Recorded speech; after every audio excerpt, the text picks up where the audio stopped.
Inilah Adam. Dia menghidapi penyakit gout. Cubalah Ural. Ia boleh membantu untuk mencegah pengkristalan asid urik dalam terapi gout. Ural, pengekali air kencing yang berkesan untuk gout. Assalamualaikum, anda sedang menonton Sekilas Fakta 15 Februari 2024 bersama saya, Saif Akmal.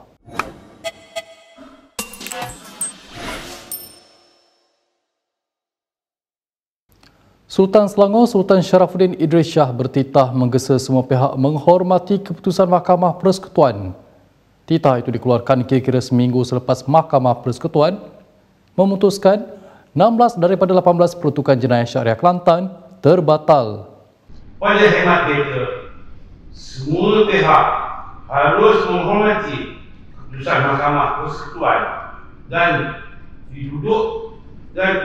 kedudukan kelembagaan persekutuan sebagai undang-undang utama negara perlu sentiasa didukung oleh rakyat Malaysia.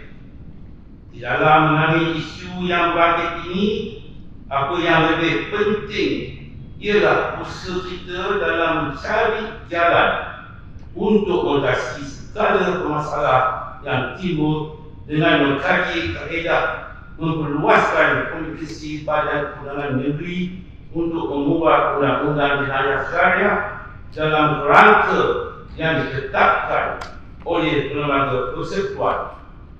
Dalam pada itu, Sultan Selangor menegur kenyataan mengelirukan termasuk gelaran Black Friday oleh pemimpin tertentu susulan keputusan Mahkamah Persekutuan membatalkan 16 peruntukan dalam enakmen Kanun Jenayah Syariah dalam kurungan 1 Kelantan 2019. Minggu lalu, Setiausaha Agung PAS Taqiyuddin Hassan ketika mengulas keputusan Mahkamah Persekutuan itu menyifatkannya sebagai sejarah hitam buat umat Islam dan negara. Terdapat ulasan yang memberi penjelasan sebenar tentang kesan kepada keputusan kes tersebut. Namun demikian, terdapat juga ulasan berdasarkan kepada polemik kepentingan pihak-pihak tertentu sehingga menimbulkan pelbagai kekeliruan kepada umat Islam di negara ini. Malah ada yang telah menyifatkan keputusan Mahkamah Persekutuan tersebut sebagai titik Black Friday kepada undang-undang jenayah syariah Islam di negara ini. Mereka tidak berhasrat untuk turut sama terlibat dalam polemik tersebut. Kerajaan Persekutuan menyambut baik titah Sultan Selangor Sultan Sharafuddin Idris Shah yang mahu semua pihak menghormati keputusan Mahkamah Persekutuan. Perdana Menteri Anwar Ibrahim berkata, titah Sultan Selangor dilihat tepat pada masanya bagi menurunkan suhu hangat politik.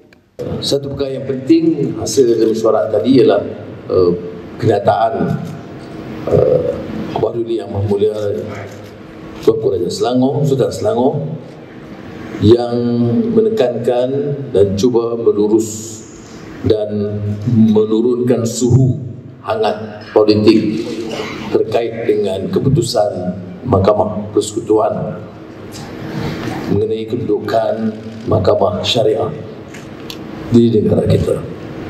Mungkin di kalangan masyarakat Cina tidak merasakan tekanan itu, tetapi di kalangan masyarakat Melayu, masyarakat Islam seluruh negara, isu ini menjadi isu politik yang sangat hangat.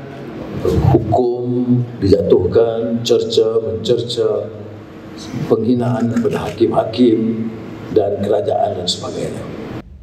Anwar berkata titah Sultan Selangor dalam mesyuarat Majlis Kebangsaan bagi Hal Ehwal Agama Islam Malaysia MKI kali ke-71 di Putrajaya hari ini yang turut dihadirinya itu dilihat sebagai kenyataan tegas dalam mempertahankan semangat perlembagaan negara. Beliau berkata demikian ketika berucap pada Majlis Tahun Baru Cina 2024 Anjuran Gabungan Dewan Perniagaan dan Perindustrian Cina Malaysia ACCIM di Kuala Lumpur hari ini. Berita seterusnya, Pengarah Eksekutif Aman Palestin Berhad Abdullah Zaid Abdul Rahman hari ini mengaku tidak bersalah selepas dihadapkan dengan 52 pertuduhan pecah amanah. Jumlah dana yang terlibat dalam pertuduhan tersebut berjumlah lebih RM20 juta. Di Mahkamah Session Shah Alam, Abdul Zaid didakwa melakukan jenayah pecah amanah atas kapasitinya sebagai pengarah kepada syarikat Samudra Champa Sdn Bhd yang diberikan amanah atas harta milik aman Palestin bernilai RM500,000. Dia didakwa melakukan kesalahan tersebut antara 12 Mac 2018 hingga 3 November tahun lalu di Maybank Cawangan Bandar Baru Bangi, Selangor. Semua 52 pertuduhan tersebut dibuat mengikut Seksyen 409 Kanun Kesesaan. Selepas pertuduhan dibacakan, Ahmad Akram Garib selaku Timbalan Pendakwa Raya memberitahu kedua-dua pihak bersetuju agar kadar ikat jamin ke atas Abdullah Zaid ditetapkan sebanyak RM1 juta. Separuh daripada jumlah itu akan dibayar kepada mahkamah hari ini, manakala bakinya mesti dijelaskan sebelum 14 Mac depan. Hakim Anita Harun kemudian menetapkan 14 Mac sebagai tarikh untuk sebutan kes tersebut. Pada November lalu, SPRM mengesahkan membeku sebanyak 41 akaun bank syarikat Pertubuhan Aman Palestin bernilai lebih RM15 juta. Pembekuan itu dilakukan selepas SPRM menjalankan siasatan terhadap dakwaan Aman Palestin menyalahgunakan wang sumbangan orang ramai. Dr. Muhammad Akmal Saleh enggan melayan gesaan Ahli Parlimen Raup Chow Yu Hui yang mahu Ketua Pemuda UMNO itu membuat permohonan maaf kepada Nga Komeng. Malah beliau menyindir naib pengurusi DAP itu yang berpura-pura menjadi mangsa keadaan. Dalam satu kenyataan, Akmal yang juga Esko Kerajaan Melaka dan Ahli Dewan Undangan Negeri Adun Merlimau itu menyifatkan gesaan pemimpin DAP berkenaan tidak akan berlaku. Dalam satu kenyataan semalam, Yu Hui menggesa Akmal membuat permohonan maaf terhadap Nga Komeng. Ia susulan isu cadangan Komeng yang mahu mencalonkan Kampung Baru Cina di Selangor sebagai tapak warisan dunia Pertubuhan Pendidikan Kebudayaan dan Saintifik Pertubuhan Bangsa-Bangsa Bersatu UNESCO. Cadangan Nga Komeng itu turut ditolak keras oleh Timbalan Presiden UMNO Muhammad Hassan, Setiausaha Agung UMNO Ashraf Wajidi Dusuki dan Ahli MKT UMNO Ahmad Maslan.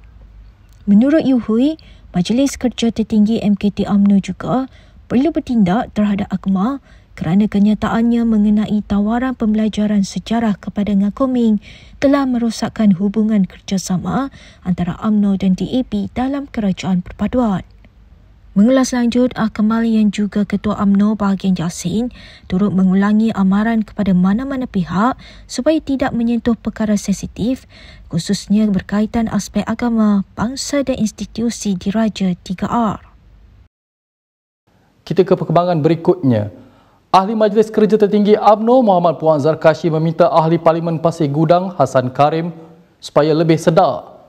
Puan meminta lebih sedar akan strategi PAS manipulasi sentimen dalam isu enakmen Kanun Jenayah Syariah _1 Kelantan 2019. Menerusi hantaran di Facebooknya, Puan berkata, hujah bekas Ketua Hakim Negara Abdul Hamid Muhammad lebih tepat berbanding Hassan yang berhujah undang-undang itu sebagai manifestasi kehendak rakyat Kelantan. Puan memetik Abdul Hamid bahawa tugas mentafsir perlembagaan terletak kepada Mahkamah Sivil bukan Mahkamah Syariah. Hassan mempunyai pandangan yang berbeza dengan pemimpin parti kerajaan terhadap keputusan Mahkamah Persekutuan membatalkan 16 daripada 18 peruntukan dalam enakmen tersebut. Hassan yang juga seorang peguam membangkitkan PAS telah mentadbir Kelantan sejak 34 tahun, 8 pilihan raya berturut-turut. Justeru katanya ia adalah manifestasi asas kehendak majoriti rakyat Kelantan. Jumaat lalu, Mahkamah Persekutuan membenarkan petisyen peguam Nik Elin Zurina Nik Abdul Rashid dan anaknya Tengku Yasmin Natasha Tengku Abdul Rahman untuk membatalkan dalam enakmen tersebut. Bagaimanapun, hanya 16 peruntukan dibatalkan kerana melangkaui kuasa Badan Perundangan Negeri. Pemuda Amanah mendakwa Presiden PAS Abdul Hadi Awang menghina institusi kehakiman dan perlembagaan persekutuan. Ketuanya Hazbi Muda membuat dakwaan itu berdasarkan rencana Abdul Hadi bertajuk Meninggikan Syariah Allah Amanah Besar yang disiarkan laman web rasmi PAS. Hasbi dalam satu kenyataan berkata, Abdul Hadi sebagai ahli parlimen yang mengangkat sumpah untuk menjunjung perlembagaan, sepatutnya beliau memahami pentingnya menghormati keputusan mahkamah. Katanya tindakan yang sepatutnya diambil Hadi adalah melalui proses pindaan perlembagaan, bukan mengeluarkan kenyataan yang merendahkan martabat institusi kehakiman. Terdahulu Hadi dalam kenyataannya tidak menamakan sesiapa, namun menggelarkan kumpulan hakim berkenaan sebagai bijaksini atau bukan bijaksana. Tulisan Hadi disiarkan sewaktu pelbagai pihak memberikan reaksi terhadap keputusan Mahkamah Persekutuan membatalkan 16 peruntukan kesalahan di bawah enakmen Kanun Jenayah Syariah dalam kurungan 1 Kelantan 2019 baru-baru ini. Ia juga disiarkan pada hari yang sama selepas Kementerian Dalam Negeri KDN memberi amaran bahawa pihaknya sedang memantau reaksi orang ramai terhadap kes tersebut.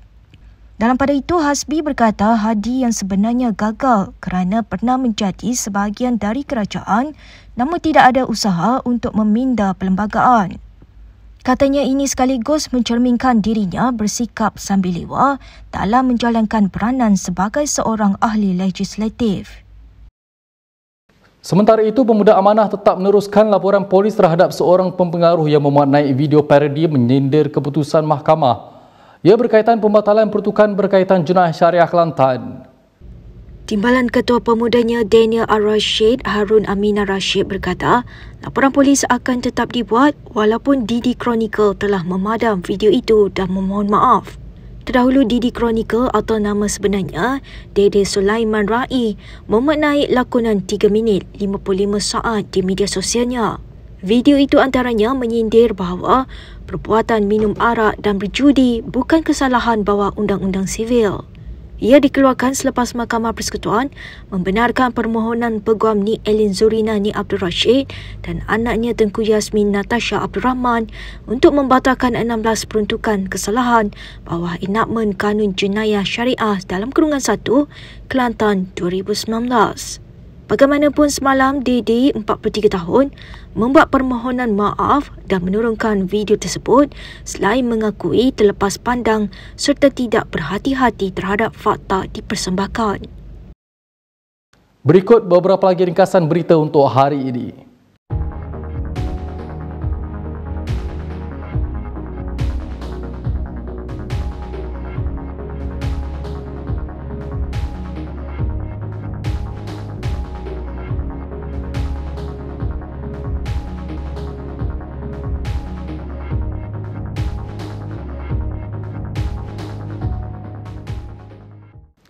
Sekian sahaja daripada saya, Saif Akmal. Untuk sekilas fakta, untuk lebih banyak berita anda boleh melayari kinitv.com. Anda juga boleh mengikuti kami di Instagram, Twitter, YouTube dan Facebook. Salam hormat dan jumpa lagi.